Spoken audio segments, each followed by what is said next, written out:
আসসালামু আলাইকুম ওয়া রাহমাতুল্লাহি ওয়া বারাকাতুহু।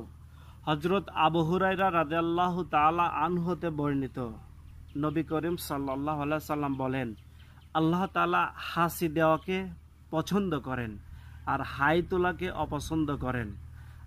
যখন একটা ব্যক্তি হাসি দেয় তো সাথে সাথে আলহামদুলিল্লাহ বলতে হয় এবং পাশে যে আসে তাকে সেই হাসির জবাব দেওয়া ওয়াজিব হয়ে যায়। আর হাই তোলা যেটা শয়তানের পক্ষ থেকে আসে। যখন একটা মানুষ হাই তোলার সময় হা হা করে থাকে নামাজের অবস্থায় বা যে কোনো সময়, তখন কিন্তু শয়তান হাসে।